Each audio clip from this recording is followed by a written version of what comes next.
بسم الله الرحمن الرحيم الحمد لله رب العالمين والحمد لله الذي أكرمنا بشهر رمضان وأعاننا فيه على الصيام والقيام وتلاوة القرآن وسائر الصالحات والصلاة والسلام على أشرف خلق الله والمرسلين خير من صام وقام وعلى آله وصحبه الكرام وبعد. Allahun e madhe falenderojmë. Falenderim të veçantë që i takon vetëm madhnisë tij xhalla xhelalu. Allahun e falenderojmë që na nderoi me muajin e shenjtë të Ramazanit. Allahun e falenderojmë që na e mundësoi dhe na ndihmoi në agjërimin e Ramazanit, në namazet tona, në leximin e Kuranit dhe në të gjitha veprat tona. Qofshin salatët dhe selamet për njeriun më të mirë në faqen e dheut Muhammedin sallallahu alaihi wasallam, i cili ishte më i miri në agjerim, në namaz dhe në adhurimet ndaj Allahut madhreshëm. Qofshin salatët dhe selamet për të, për familjen e tij, shokët e tij dhe mbi të gjithë ata që e ndjekën rrugën e tij deri në ditën e gjykimit. E lutim Allahun e madhreshëm që namazin ton, agjerimin, adhurimet tona Allahu t'i pranon. E lutim Allahun që me mëshirën e tij të madhe, Allahu gjithëve neve të na mëshiron. Të nderuar besimtar, ja pra muaji Ramazanit po afron me mbarimin e tij, ditët dhe netët po kalojnë. Ata që agjëruan, ata fituan. Ata që u falën namazet obligative të ravis natës, ata do shpërblehen. Ata që dhanë lëmosh do shpërblehen. Ata që lexuan Kur'anin madhëreshëm gjatë këtij muajit, padyshim që do të vjenë si ndërmjetësues dhe dëshmues para madhnisë Allahut kur të dalin. Ky muaj është një mundësi e madhe dhe e artë për të afruar me Allahun madhëreshëm dhe për të përmirësuar jetën shpirtërore tonë përmes veprave të mira, si agjërimi, namazi, Kur'ani, lidhja farefisnore e kështu me radhë. Ajo që është e rëndësishme se ata të cilët ishin të nënshtruar dhe të bindur ndaj Allahut madhreshëm këtë muaj, ata kanë arritur të shijojnë mrekullitë shpirtërore të këtij muajit.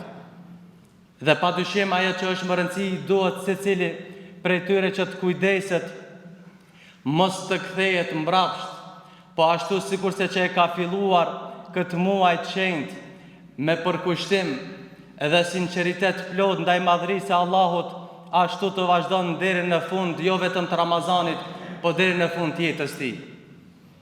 Fituesi vërtet i këtij muaji të shenjtë të Ramazanit është ai i cili është përgjigjur Allahut madhreshëm. Ai i cili i është përgjigjur urdhrave dhe porosive të Allahut dhe të pejgamberit sallallahu alaihi wasallam. Fitues është ai që ka luftuar me veten e tij, nefsin e tij, për të arritur kënaqësinë dhe mëshirën e Allahut madhreshëm. Pjesa e madhe e Ramazanit kaloi. Jemi 10 ditët e fundit të Ramazanit, të cilët Allahu i ka veçuar nga muajt e tjerë.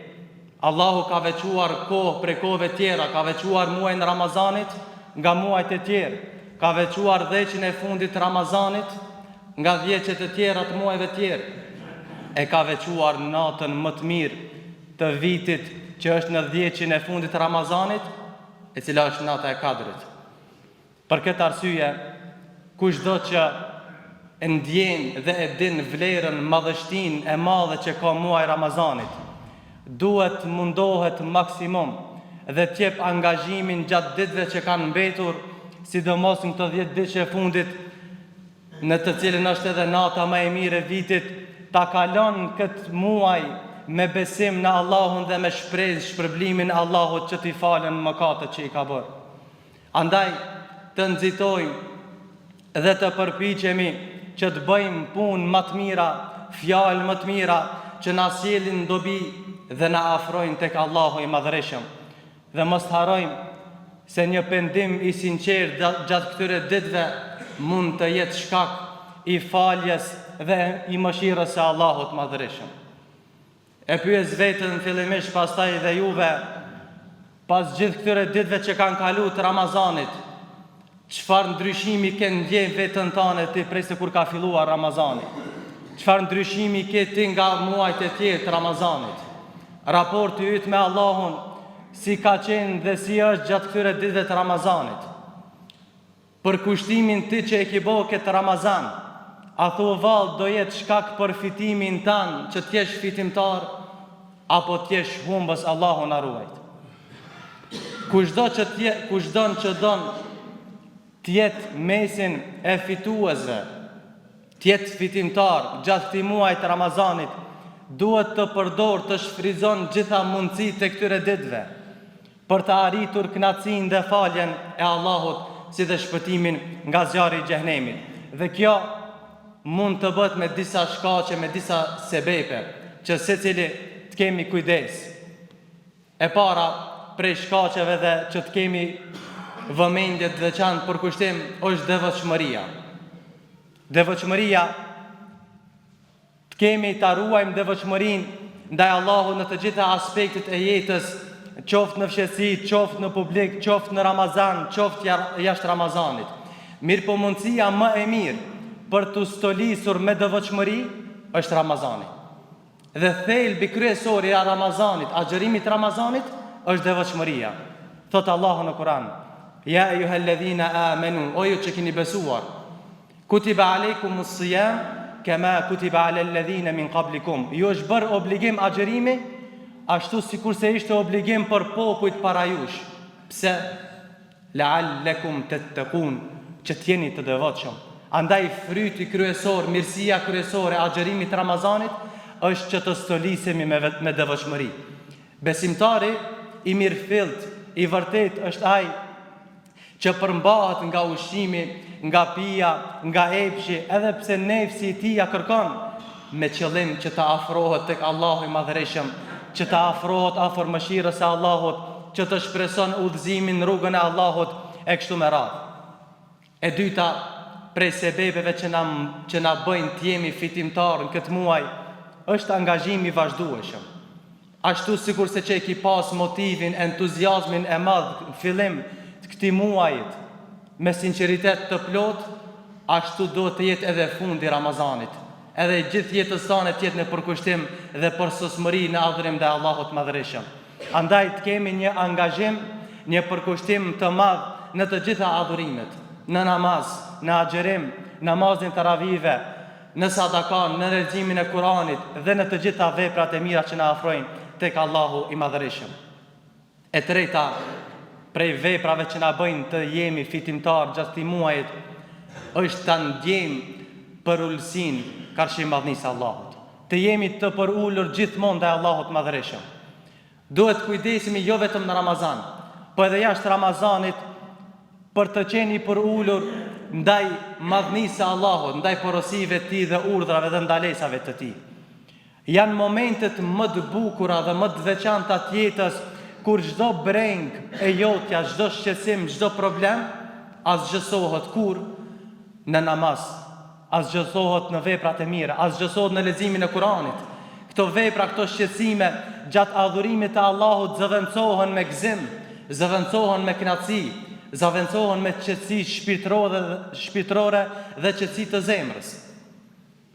Andaj ta ndjejmë për ulësinë karshim madhnisë së Allahut gjatë gjithë jetës tonë, që të jemi të lumtur dhe të shpëtuar në dunja e në ahiret. E katërta, të marrim shembull nga besimtarët e mirë, të cilët kanë pasur përkushtim të mrekullueshëm gjatë Ramazanit. Padyshim shembulltyrën më të mirë e kemi shembulltyrën e njerëzimit Muhamedit sallallahu alaihi wasallam, i cili edhe pse Allahu ja kishte falur të gjitha mëkatet, i garantuar me xhenet, ai përsëri ishte dhe kishte adhurim të përkryer dhe të përsosur karshim madhnisë së Allahut. Siç ka ardhur në hadith kur e pyet Aisha radhiyallahu anha bashortja e tij, edhe pse ti ka falur gjitha mëkatet, bën kësi lloj adhurimi. Në kuptim të hadithit thot pejgamberi sallallahu alaihi wasallam: "Afala akunu abdan shakura", a mos jem rob falëndërues. Andaj ta marrim shembull pejgamberin sallallahu alaihi wasallam për kushtimin të cilin e kishte në Ramazan. Të marrim shembull vëllezërit besimtarët e ndryshëm, të cilët dikush që u falte gjatë gjithë kohës, dikush që reciton Kur'an gjatë gjithë kohës, dikush që e kishte gjuhën e lagur nga përmendja dhikri i Allahut, e një tjetër që i ka ngritur duart dhe i lutet Allahut duke derdhur lotët e tij, një tjetër që lufton me gjumin e tij për të ngritur dhe për të falur namaz nate, e shumë besimtar të tjerë që kishin përkushtim të hatashëm dhe të përkryer kashëmadhnisë e Allahut. E pesta, mos harojmë prej shkaqeve që na mbajnë të jemi fitimtar këtë muaj të madh të Ramazanit, është pendimi dhe kthimi tek Allahu i Madhërisht. Ja ejuhalladhina amanu, o ju që keni besuar, tubu ila Allahi taubatan nasuha.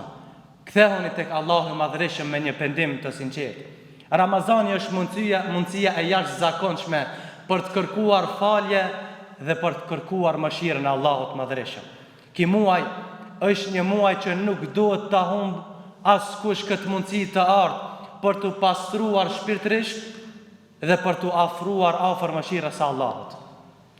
Pendimi në Islam është rruga e kthimit tek Allahu dhe është një obligim me të cilën na ka obliguar Allahu i Madhërisht gjithë njerëzit, jo vetëm në Ramazan, por gjatë gjithë jetës tonë. Pendimi, vëllezër, është dhuntia më e madhe që Allahu ja ka dhënë njerëzimit. Po mos ishte mëshira, bujaria e madhe e Allahut dhe istighfari tek njerëzimi, njerëzit do të shkatërroheshin. Njerëzit do të shkatërroheshin në dunja e në ahiret. Andaj të përkujdesemi të mos bëhemi nga ata që kanë humbur në Ramazan. Kush janë ata që kanë humbur në Ramazan? Janë ata të cilët vjen Ramazani dhe ka kaluar Ramazani e nuk janë falur mëkatet. Allahu na fal. Ka një hadith pejgamberi sallallahu alaihi wasallam që transmeton Abu Huraira radiallahu an, thot pejgamberi alayhi salam, qoft i poshtruar dhe i tërpruar ai që përmendet emri im para tij dhe nuk më dha salavate, sallallahu alaihi wasallam. Qoft i poshtruar ai që i erdhi Ramazani, doli, përfundoi Ramazani e nuk ju falën mëkatet atij. Dhe qofti poshtruar ai njeri që ka prindërit e tij të moshuar pranë vete e nuk u mundsua xheneti për shkak tyre. Andaj është humbje dhe poshtrim i madh për atë njeri, për atë besimtar që vjen Ramazani, përfundon Ramazani e nuk ju falen mëkatet atij. Këtë muaj të shenjtë pra kanë fituar ata që u mshiruan dhe ju përkushtuan Allahut të Madhërisht. Këtë muaj të shenjtë ka prej atyre të cilët fituan dhe ka prej atyre të cilët humbën, ka prej atyre të cilët patën sukses dhe ka prej atyre të cilët dështuan. Andaj ata fitues vërtet janë të cilët e kuptuan mirësinë, vlerën dhe madhështinë e Ramazanit. Andaj kishin përkushtim shumë të madh. Ndërsa humbësit, ata nuk e kuptuan madhështinë dhe vlerën e madhe që ka Ramazani.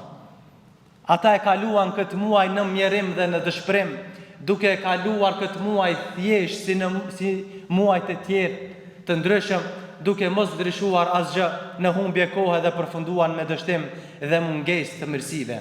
Fitimtarët vërtet janë ata të cilët i u bindën fjalës pejgamberit sallallahu alaihi wasallam, i cili tha, kur vjen në Ramazani, hapen dyert e xhenetit. Shpirtrat e tyre fluturuan në rrugën e devotshmërisë. Ata kishin përkushtim shumë të madh në adhurimin ndaj Allahut, duke i zbukuruar veprat me cilësitë më të lavdërueshme të cilat janë. Ndërsa ata që humbën, kur e dëgjuan këtë fjalë pejgamberit alayhis salam, errësira e gabimit i ambuloi dritën e udhëzimit. Dhe fjalët kaluan për ta si një thënie kalimtare, pa menduar dhe pa reflektuar në shpirtrat e tyre.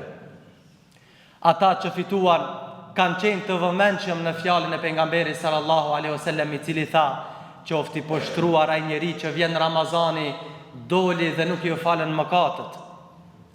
Fituesit kanë qenë të vëmendshëm këtë fjalë pejgamberit alayhis salam. Andaj ishin të devotshëm dhe të përkushtuar në namaz, ishin të përkushtuar në leximin e Kuranit, ishin të përkushtuar në lëmosh, ishin të përkushtuar në të gjitha adhurimet të cilat të afrojnë tek Allahu i Madhërisht, ndërsa humbusit janë mbushur me vepra të kota dhe të këqija. fituesit janë të bindur se koha e Ramazanit është një kohë e çmuar për ndryshim, për pastrim të shpirtrit, për shtim të bindjes ndaj madhnisë së Allahut dhe për rritje të përkushtimit ndaj madhnisë së Allahut. A ka humbje më të madhe se humbja atij që nuk nxen vend në mëshirën e Allahut, që nuk nxen vend në xhenetet e Allahut, gjërësia e të cilit është më e madhe se qielli dhe toka. Wasari'u ila maghfiratin min rabbikum wa janna. Dhe nxitoni, garoni, konkuroni për kryerjen e veprave të mira që të mëshiroheni nga Allahu i Madhërisht. Wa jannatin arduha as-samawati wal ard. Dhe për xhenetet të cilët gjërësia e të cilëve është më e madhe se e qiellive dhe e tokës. Për kanë uiddat lil muttaqin. Ky xhenet është premtuar vetëm për njerëzit e devotshëm. Omer ibn Abdul Azizi në fjalimin e tij të fundit thot: ka dështuar dhe ka humbur ai njeri që doli jashtë mëshirës së Allahut, e cila mëshirë mbuloi çdo gjë, dhe që është privuar nga xheneti, gjërësia e të cilit është sa qielli dhe toka. Andaj, për kujdesin e madh, për këndjenjë të madhe që e kanë pas gjeneratat e para tonë të arta, ka qenë çelësi i suksesit për veprat e mira dhe për kushtim dhe Allahut Madhërisht.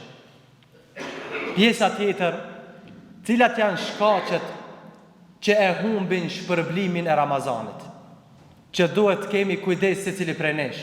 E para, disa njerëz nuk e bëjnë dallimin mes Ramazanit dhe muajt e tjetër, jashtë Ramazanit.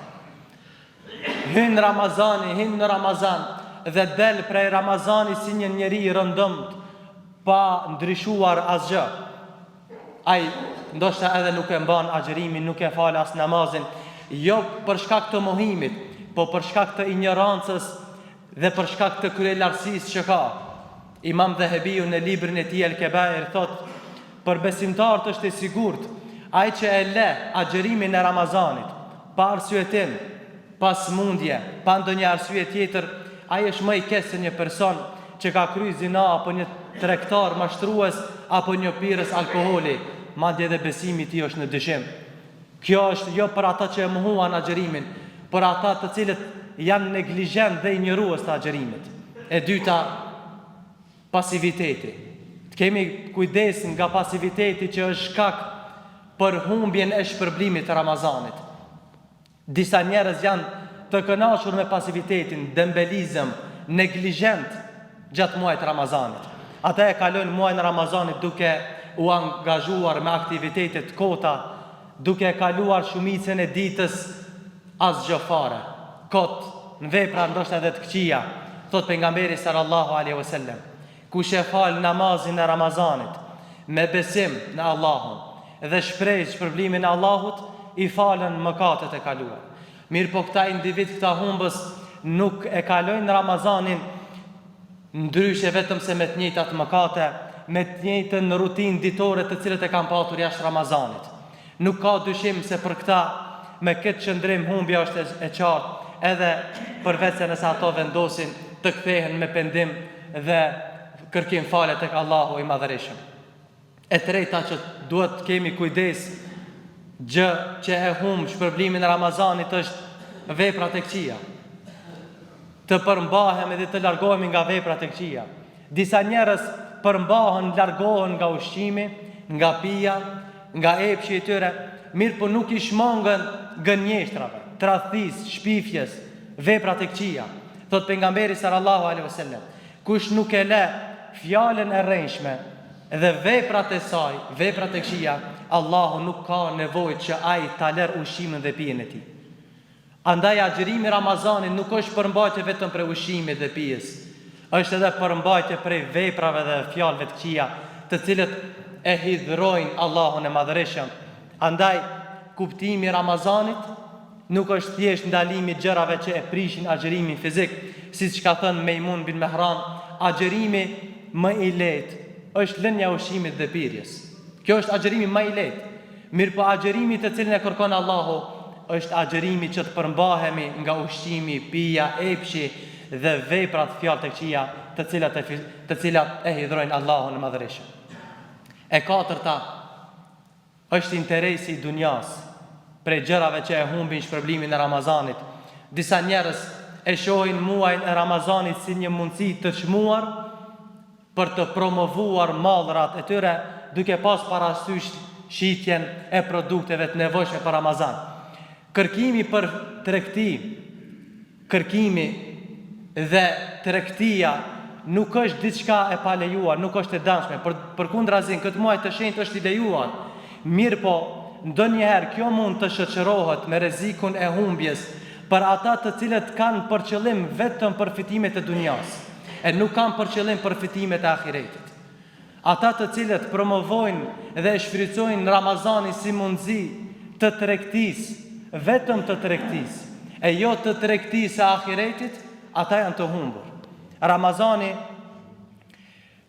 është tregti e cila garanton fitime të përhershme, mëshirë dhe kënaqësinë e Allahut Madhreshëm. Ramazani, vëllezër, siç e cekëm në fillim, është afër përfundimit dhe fituan ata të cilët përfunduan leximin e Kuranit. Fituan ata të cilët nuk ju shmangën namazit, edhe namazit me xhamat në kohën e tyre, namazit taravive, namazit natës. Fituan ata të cilët kishin kujdes nga veprat e këqija. Fituan ata të cilët ishin të përkushtuar në veprat dhe fjalët e mira. Ata të cilët ishin të angazhuar me përkujtimin e Allahut, faljen, dhënien e bamirësisë, ndërsa humbën ata të cilët e kaluan këtë muaj kot duke mos dalluar nga muajt e tjerë. Mirë po, para se gjithash, mos haro, dera e Ramazanit është ende e hapur. Mëshira e Allahut, lumturia është ende e hapur. Ende është një shpresë, ende është një natë e bekuar, në të cilën natë është momenti më i shtrenjtë dhe më i veçantë në jetën tonë, e cila është nata e Kadrit. Kjo natë është nata më e mirë e vitit.